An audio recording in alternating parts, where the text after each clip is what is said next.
What up, everyone? Good morning. I hope everyone had a great day yesterday. Let's jump right into the scripture of the day to get you going on a positive note. So today's scripture comes from Romans 1:16, and it says, "For I am not ashamed of the gospel of Christ, for it is the power of God unto salvation to everyone that believeth, to the Jew first and also to the Greek." So basically what that is saying is God is always trusting you, so you should never deny him, and you shouldn't pick and choose when to be a follower. You should always be a follower of the Lord and be thankful for everything he has given you. And I think when you're in the workplace, you're at school, nobody wants to not fit in. So you kind of maybe change who you are, or the way you dress, or the way you speak, or the things that you say you listen to or watch, because you want to fit in. I kind of see this every day as a teacher. It's very difficult for kids to fit in nowadays, especially with social media, and kids are kind of on this belief that you only like me if you follow me, or you subscribe to my channel, or how many likes you get, and if I don't have so many likes, then nobody likes me. And that's not the truth at all. You should be who you want to be, and one thing you want to be is a follower of God, and you never want to deny him. And if it's not something that you want to be, it's okay to walk away from the situation. As a coach, you might look at other teams and be envious of what they do. But if it breaks away from the morals and the standards that you have, then I guess you're faced with a challenge, and you're faced with, do I want wins, or do I want to stick to my morals and my beliefs and do things the right way? And, everyone, it's easy as an outsider to sit there and say, well, I wouldn't do that. I wouldn't cheat. I wouldn't, go after kids that don't live in my area, or I wouldn't offer them things to get them to come play on my team. If you've never been in that situation, it's very easy to say you wouldn't.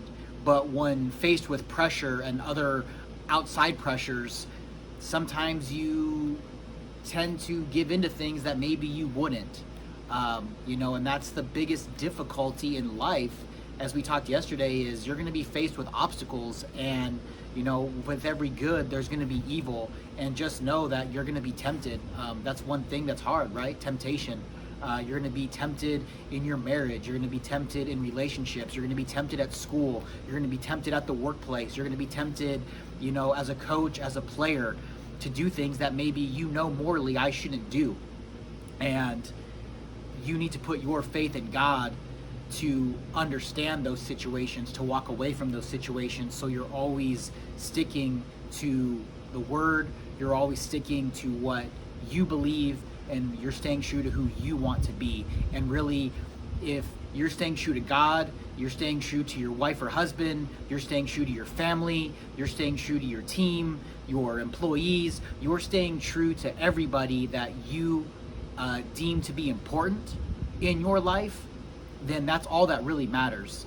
All that other outside noise doesn't really matter. And realize that some people are only going to want to use you to benefit from their own gain, and you need to keep that in mind and realize, this might be a short term, this might get me ahead in the short term, but in the long run, it's going to catch up to me, and eventually it's always going to catch up to you. And when you're trying to cheat corners and you're trying to sneak things, it's always going to catch up to you. And another part of that is,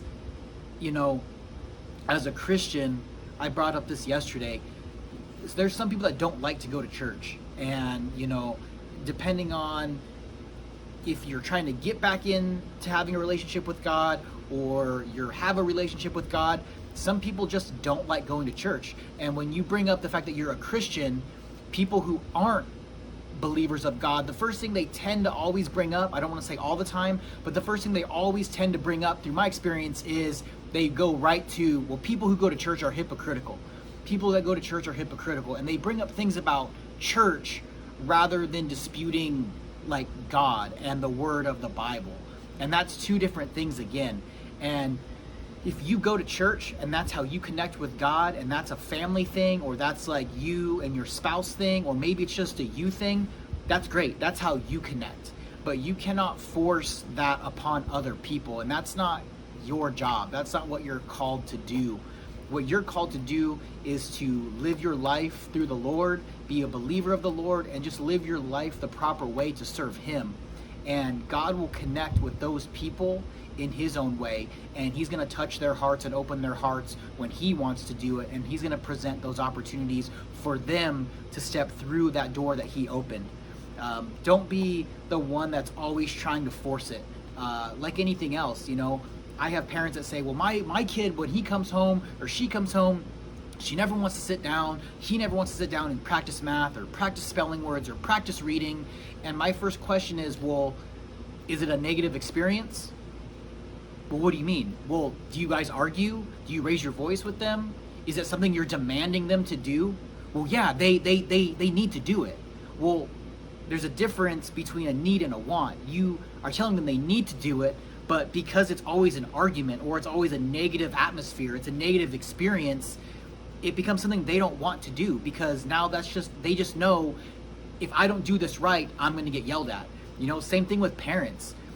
Why I told my kid that all the time, and how come he listens to you? Well, because I'm the coach, you're the parent, and I have a better working relationship with your kid when it comes to throwing a ball or hitting a ball or shooting a basketball, throwing a football, whatever it is.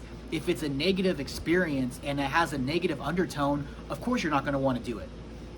Think about it that way. If you go to work and every day your boss is on you and on you and on you, and you never get any praise, or the environment's not welcoming, do you think you want to go to work? No, you're probably going to go find another job, because you're going to hate life, and it's going to be miserable, because every time you go in, somebody's breathing down your back, someone's telling you what you do wrong. So it's the same thing with church and coming to God. You don't have to quote scriptures with every single sentence you say, and you don't have to get into religious battles with people that maybe have a different religion than you, or don't have any religious beliefs at all. That's not your worry. All your worry is, and your responsibility is, just to be a believer of God, stick to His morals, stick to your morals, and just keep that close to your heart and live that every single day. And if you're always force feeding it, or you're asking your spouse or your family or your kids to go to church and go to church and go to church and go to church and go to church, and there's never any fun, they're only going to view church as a negative thing. They're going to view God as a negative thing. They're going to view God as a judgmental thing. So you need to learn how to open that door and be welcoming, but not to force it. And when they're ready, they're going to step through that door. But when they're ready, it's going to be because God presented them an opportunity, and He did something that is very close to their heart. And that's what's going to make them step through that threshold. And I think we all do this. This is my last thing on this scripture that means something to me, is don't always turn to God in the bad. I think a lot of us tend to do that. When things are rough, that's when we want to pray. When things are rough, that's when we turn to talk to Him. You should talk to God every single day, and that doesn't have to be an out loud thing. That doesn't have to be this 30-minute to an hour thing. It could be a 2-minute thing in the morning, with you sitting in the car, before you turn that car on, before you back out of the driveway, and just say thank you. Thank you for today. Thank you for the opportunities, and just look at the positive. Like we talked about yesterday, we do a good job as humans looking at what we don't have and what others do, and you start chasing things just to get things. Not that you need those things, you just want those things, and you want things to happen now. Well, it might not work that way. And like we talked yesterday, God will present those opportunities, and they're going to work out on His time. They're not going to work out on your time. And He's going to open doors, and He's going to give you things, and it's going to be up to you to capitalize on that. And that's not sitting at home just praying that God's going to find you a job. You have to go out and look for that job. God's going to help you through that process, find that job for right now, for that time being, and He's going to work you through that. Or I think some people just sit at home and hope things are going to happen. Well, you got to take that hope and turn it into motivation and realize that God's going to be there to support you, and you have to put in the legwork and you have to meet him halfway, because he's going to do his part and you need to do your part. So, again, guys, I think with everything going on in the world nowadays, with TV and the radio and just life in general right now seems pretty crazy, with people being very strong in their points of views on what they want to happen. Just stick God near and dear to your heart, and just know that he's going to be there for you, and be just thankful all the time through the good and the bad. Be thankful to him. Be thankful for everything that he gives you, the days that he gives you. And, when good things happen, thank God, thank your family, keep those people near and dear to your heart, because that's a close-knit circle. And just live your life through him, live your life the way he wants you to live it, and just be a good person. That's really what it comes down to, is just being a good person. You learn that in kindergarten, right? Don't do to others as they wouldn't want to do to you. So, the name calling, the bad mouthing, it's not going to change anything. The hurt, the pain, all that's still going to be there. Don't get caught up in all of that, and don't deny him. Just be proud to be a Christian. You don't have to go parade that around, and I'm not saying you should ever deny that, because that's what the whole point of the scripture is. Don't deny him. Don't deny him in any moment. Don't doubt him, the good and the bad. Just he has your back. So live your life to the fullest. And if you're new to the channel, thank you for clicking on it. I know we just started this yesterday, so you probably are new. Make sure you subscribe, turn on your post notifications, and we'll see you tomorrow.